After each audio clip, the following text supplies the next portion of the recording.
Happier is brought to you by Progressive Insurance.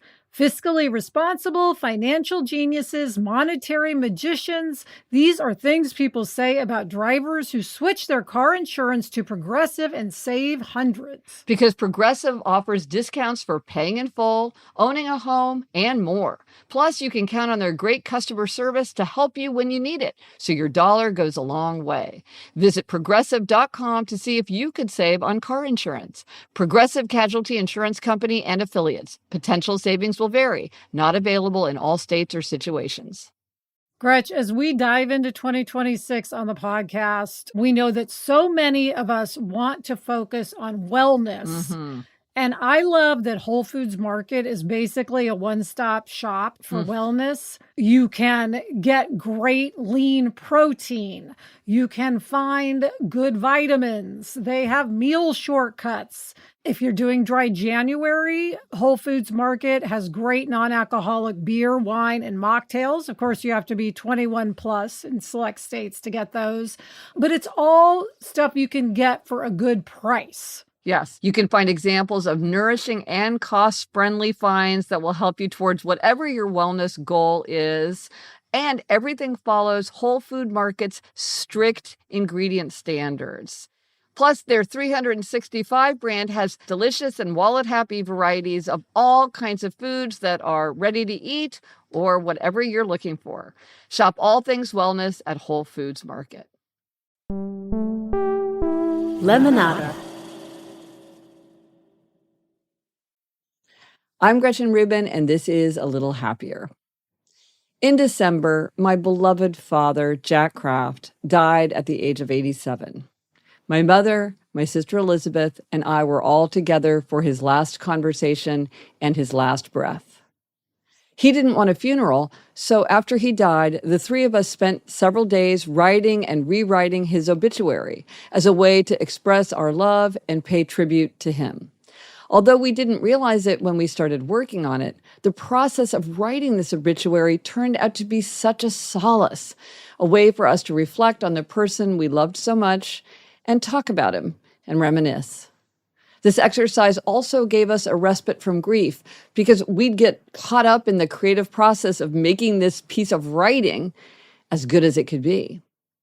Here is what we wrote. Jack Kraft died on December 2nd, 2025, from an aortic valve infection at the age of 87. Beloved husband, father, grandfather, brother, friend, and citizen. John Charles Kraft was born in Denver, Colorado, the son of Cecil and Ellen Kraft. He grew up in North Platte, Nebraska, and considered himself fortunate to have been raised in a small Midwestern town. He was married for 64 years to his high school sweetheart, Karen Winfrey, who always says the best decision of her life was to transfer from Wellesley College to the University of Nebraska to join him. She has fifth grade memories of Jack. He stood out because he loved to talk. At the University of Nebraska, Jack majored in history, a lifelong interest. He was president of the Beta Theta Pi fraternity and lettered in tennis. His granddaughter Eliza wears his Letterman sweater. Growing up, Jack worked as a land surveyor in the Nevada desert and Wyoming plains for the Union Pacific Railroad, sold vodka-spiked oranges with his fellow lettermen at Cornhusker games, and labored in his father's squirt pot bottling plant, a job that taught him he'd rather be a lawyer. After graduating from Northwestern Law School, where he served on the Law Review, Jack and Karen moved to Kansas City. He joined the law firm of Lathrop, Ryder, Gordon, and Parker. Not long after he started, he got a phone call from a young lawyer in St. Louis, John Danforth, who asked Jack to help run his campaign for Missouri Attorney General. After the election, Jack joined Danforth's office, two of the most formative, fun years of his career. Influenced by a father and mother who each served in the Nebraska legislature, Jack was an old-school Republican who believed in the value of government. He often quoted the line, "Good government is good politics," and never hesitated to reach across the aisle. When his close friend Kit Bond ran for auditor, governor, and then senator, Jack played a major part in his campaigns. Over the years, among his many other roles, Jack advised Mayor Richard Berkeley and was legal counsel to the police board. In 1987, Jack founded Kraft, Friedkin and Rhine, a law firm that specialized in business and regulatory law. He initiated the conversion of the historic Maine post office on Pershing Road into an internal revenue service center. In 2004, the firm merged its practice with Lathrop and Gage. Finding solutions for tough problems was a challenge Jack embraced. Throughout his life, Jack worked hard for the benefit of both Kansas City and Missouri. He served as chairman of many civic initiatives, including the Public Improvements Advisory Committee, the Kansas City Port Authority, the Planned Industrial Expansion Authority, and led the effort to fund a major expansion of the Kansas City Zoo. He was involved in the community in countless other ways, as a founding member of the Local Investment Commission, as a board member of the Hawthorne Foundation, and as a board member of Missouri's Children and Family Services. Of his many accomplishments, he was probably most proud of Union Station. He led the bi-state initiative that funded the redevelopment of the Kansas City icon. While few believed that a bi-state tax could pass, Jack persevered, and the hope became a reality. That tax is thought to be the first of its kind in the United States. During Union Station's historic renovation, Jack convinced his family to climb the 95-foot scaffolding to touch the decorative ceiling medallions. No father was ever more consistently loving, fair, and ready for fun. He made batches of fudge to be eaten straight from the pan, relished annual father-daughter dinners, delighted in the Missouri State Fair, took weekly visits to the library. Elizabeth's friends commented on his huge, ever-present smile and nicknamed him Smilin' Jack.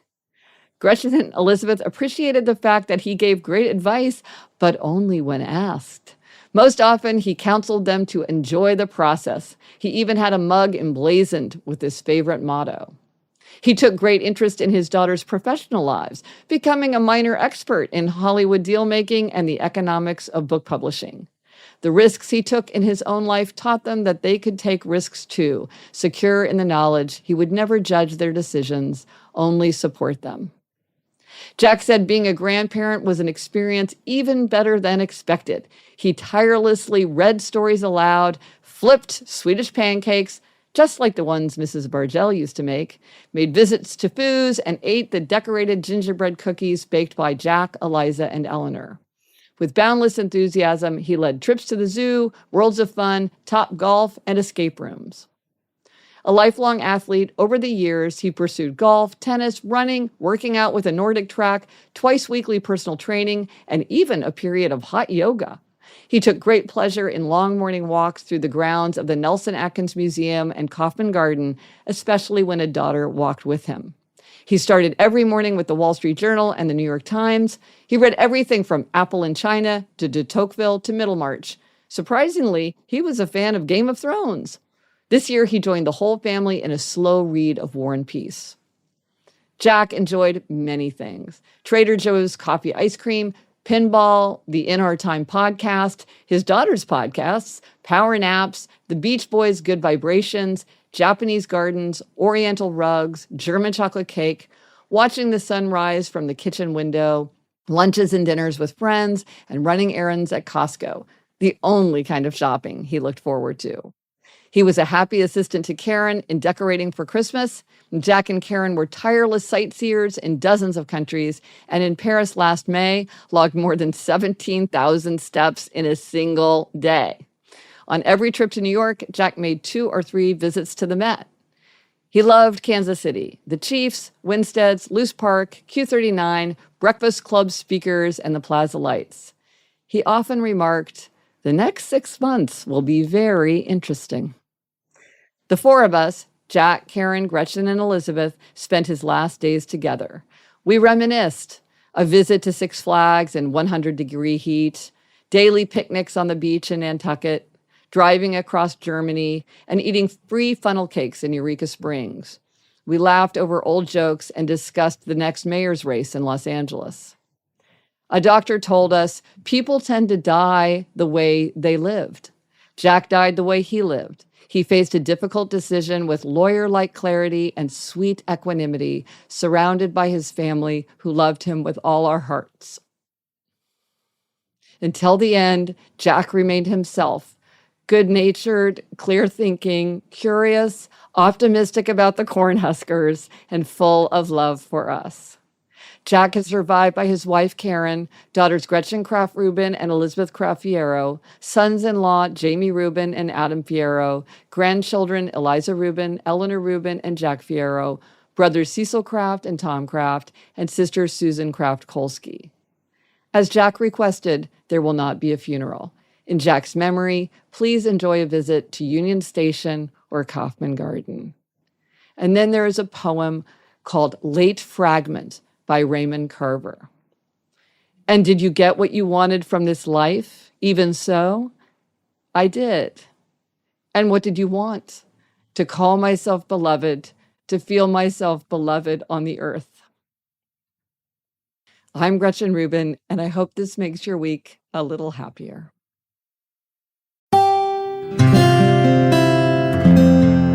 From the Onward Project. Hi, Gretchen, Craig Robinson, and my little sister Michelle here. We host a new podcast called IMO with Michelle Obama and Craig Robinson. We know you're the queen of giving advice, so we wanted to get a few tips from you. You know, Gretchen, a lot of our listeners are going through some major life changes. What advice do you have for folks who are trying to stay grounded in the midst of major life transitions? Craig and Michelle, I am so happy to be talking to you. Here are a few questions that might help us gain perspective. So consider questions like this. What activities take up my time but are not particularly useful or stimulating for me? Do I spend a lot of time on something that's important to someone else but is not very important to me? If I could magically change one habit in my life, what would I choose? And here's a question. Would I like to have more time in solitude, restorative solitude, or would I like to have more time with friends? You know, just thinking about questions like this can help us start to figure out how we might make our lives happier. With greater self-knowledge, we're better able to make hard decisions that reflect ourselves, our own nature, our own interests, our own values. In my own case, I have found that the more my life reflects my nature, the happier I get, and the more grounded I feel when I'm going through a period of major change or transition. For more great advice, search for IMO with Michelle Obama and Craig Robinson wherever you get podcasts.